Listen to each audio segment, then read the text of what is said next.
I think I'll give very objective overview of the memorandum of understanding between the government, between the National Resistance Movement and the Democratic Party.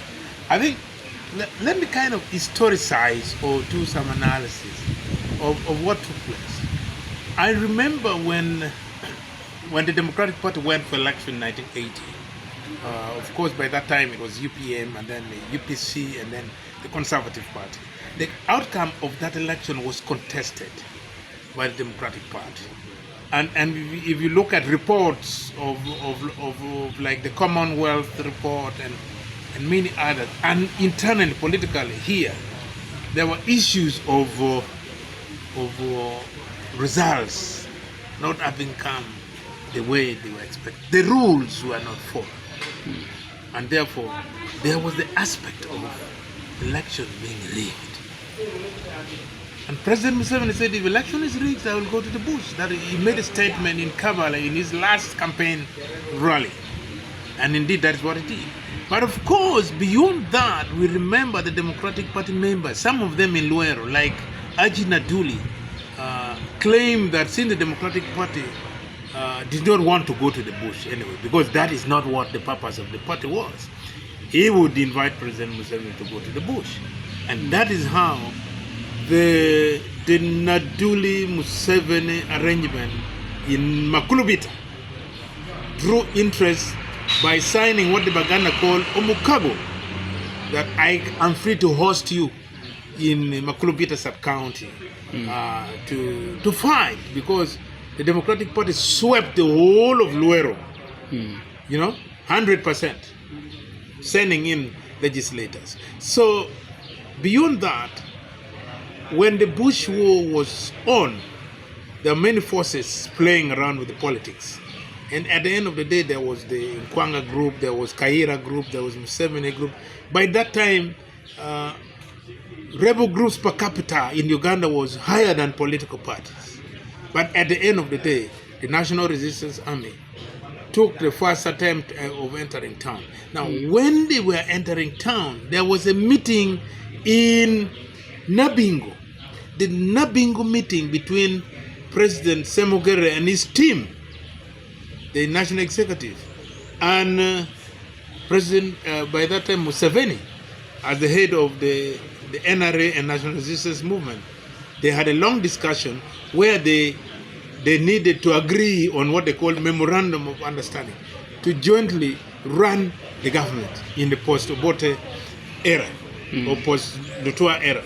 Now, in that meeting never resolved on the issues and aspects of anything concerning any MOU, not at all. But instead, there was a consensus and a dialogue that let us first join in cabinet. After joining cabinet, then we can now discuss in details the Memorandum of Understanding. That is when Semogere accepted and said, we shall work for the interests of Ugandans, we shall join hands to go and form a government. So the government of 1986 was formed in consensus with the Democratic Party that had a very popular support in Buganda by that time. Now, at the end of it all, when they were in government, the discussion on the MOU was not resolved, but they now work through what they call a gentleman's agreement by not signing anything but showing goodwill.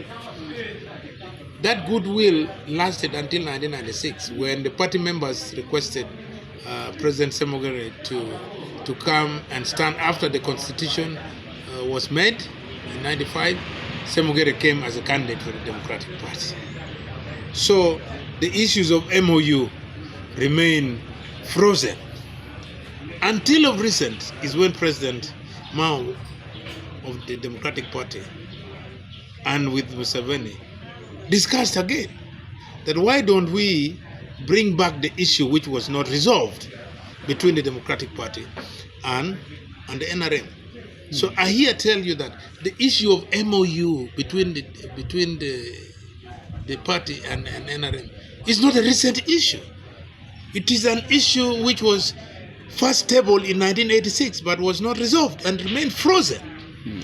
And I think for me, at a strategic level, we need to reflect on this seriously, because it was about sharing power. Because the power that was lost was the one of the Democratic Party. The NRM came in, went to the bush, and came through legal notice, number one, of 1986. But then, as we went on, so many things happened in the process. So I believe to discuss and have dialogue on how to run this country is not criminal. I believe this is constructive. I believe this is strategic. It reduces many conflict tensions. It is good for durable solutions on how we should coexist. This is our country. We have no other country to go to. So for me, I believe the dialogue should be on. We should not run away from it. But in the meantime, as issues come by, we should see how to solve them. Now, like this MOU, how do we operationalize the MOU to a level that allows us to move to the second phase? Many governments in the world are run through coalitions. What is wrong with Uganda? You know? So I believe that we should extend the discussion and have a technical analysis of so far how we have traveled. And then see whether this is best practice for this country, and see whether a political framework of it all can make it better. So it is, I call it work in progress. It is work in progress. I don't disagree with the procedure being taken. It is slow, but it would be better to have it in a very sure way. So by Norbert standing for Member of Parliament, I think the Constitution allows him. It is not a cordoned off space. It is not a bedroom. It is a football pitch. And I believe we should speak as nationals. You're meaning the speakership? Yes. Okay. The speakership should not be reduced into bedroom. That becomes too restrictive. And I think the president of Uganda invited Norbert Mao in the good interest of the country to share his other views of other political parties and the national interest. Because we all have interest to run this country. It is not a cordon off area. It is not an accident scene. No. It is not a small hut where you say, this is my bedroom. So this issue of bedroom politics should be thrown completely out. It doesn't make sense. We are running a country called Uganda, which is purely an independent state with all its national interests. Any citizen of Uganda that qualifies to be a member of parliament qualifies to be a speaker of parliament. And therefore, let the race be totally open, and the best person should win. It should not be attached to anything else. It should be attached to the national agenda that person holds, that would want to go and share it with Parliament. Because Parliament is a national platform for everybody's interest. It is an aggregate interest that is sorted out there. So Norbert standing should not be a surprise to anybody. The only thing we have is that our ignorance per capita in politics of Uganda is too high. And therefore, it makes everything like news. This is not news. So Norbert standing is noble, it is welcome, it is objective. If he becomes the speaker, it's okay. You could see in the NRC, those who made the parliament very vibrant were not NRM. They were opposition.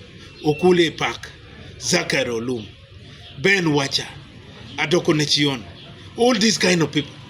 Did they make the parliament very nice? So let us allow and not tie anybody's hands or legs that you don't fit here because this is not your bedroom. No, this is not what we stand for today. Uganda is a republic.